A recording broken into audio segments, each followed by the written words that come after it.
Now, after getting the concept, after discussing the concept of this refraction of light, actually we are discussing the refraction of light at the plane surface. So let us first discuss the principle of reversibility. Suppose a ray of light is traveling from the medium A to the medium B. It travels like this. It falls on a plane mirror normally, perpendicularly it's falling. And as we know that when a ray falls on the plane mirror, what happens? It retraces its original path. It is retracing its original path again. And what happens? Here, one more thing I just want to tell you. A mu B is equal to sine I by sine R, which is also known as Snell's law.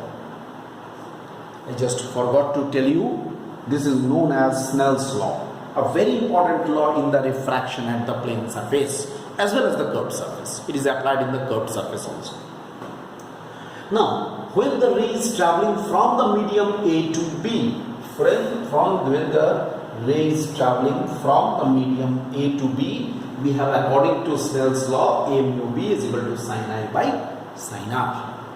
And when it is returning from B to A, if it goes, then what we will have? We will have, in that case, we will have the Snell's law as B mu A is equal to sine R by sine I, because you understand, when the ray is returning, at the time R will be the angle of incidence, I will be the angle of refraction. If we multiply A mu B into B mu A is equal to sine I by sine R into sine R by sine I, cancels, and what we get? A mu B is equal to 1 by B mu A. Actually, this thing which we are getting, this we are getting to be equal to 1. So what we are getting? A mu B is equal to 1 by B mu A. This is called the principle of reversibility, the theory of reversibility. And this is A mu B means refractive index of B with respect to A. This is refractive index of A with respect to B. This is the theory of reversibility or the principle of reversibility. Now, I want to use this theory or principle of reversibility in case of the refraction through a glass block, glass slab here. So, principle of reversibility, I think, dear students, it is very simple. You have understood. Now, let us apply this thing in case of the refraction through a glass block. Glass block. Let us now apply. How to use it, let us see.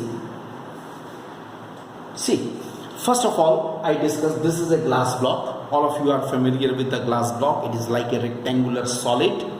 It is kept on a white sheet, and by the pin method, we can trace the rays, the incident ray, refracted ray, right?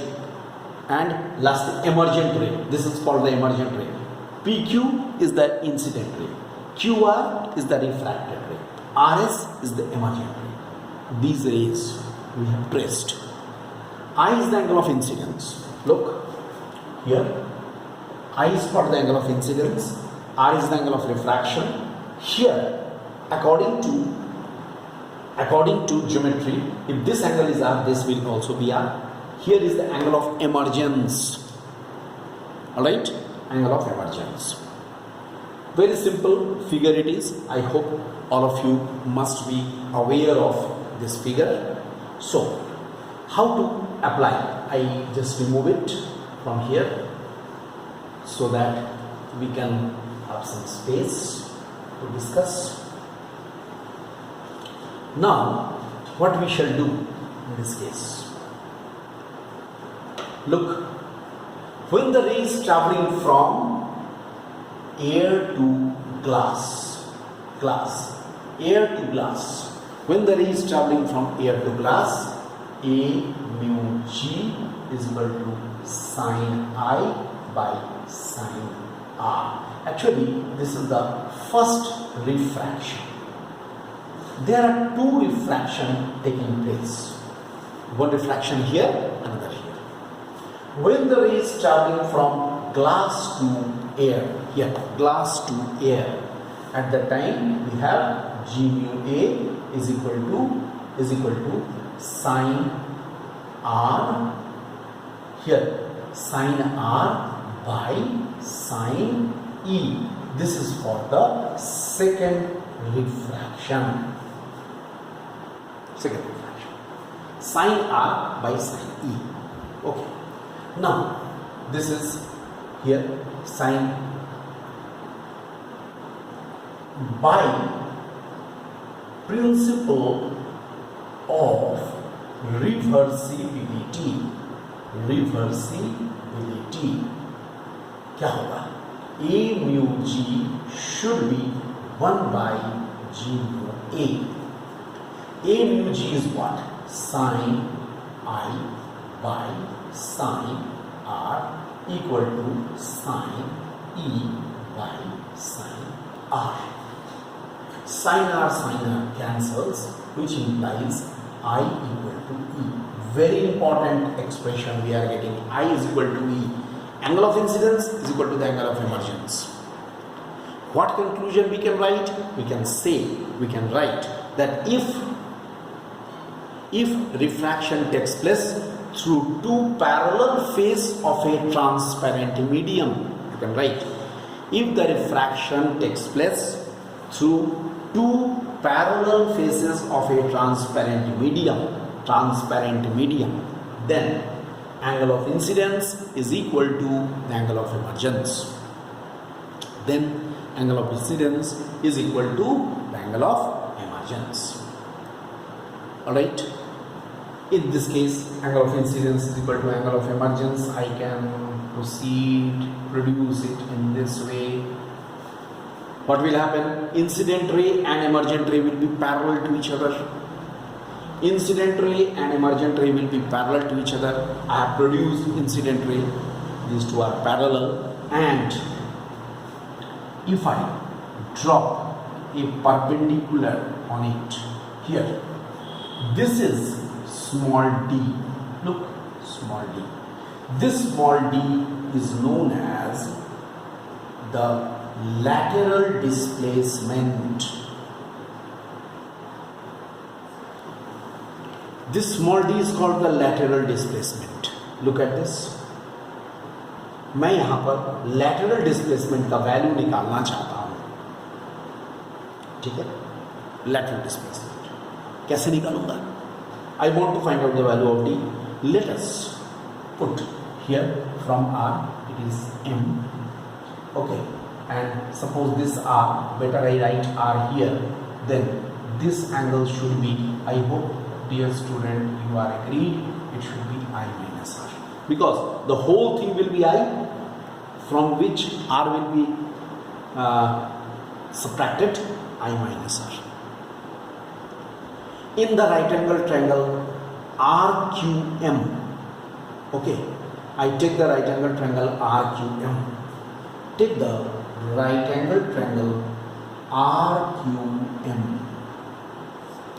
RQM में देखो क्या मिलेगा? D by QR equal to sine I minus R. D by QR is equal to sine I minus R, which implies D is equal to QR sine I minus R. Okay, one more thing. From here, I drop a perpendicular, let us say it is N, and suppose this thickness of the glass slab is T. Then in right angle triangle QRN, right angle triangle QRN, if I check, what we shall get? We shall get here Q1 by QR. Q1 by QR is equal to cos R. Q1 by QR equal to cos R, which implies QR equal to T by cos R. T by cos R. So, T by cos R. So, finally, we have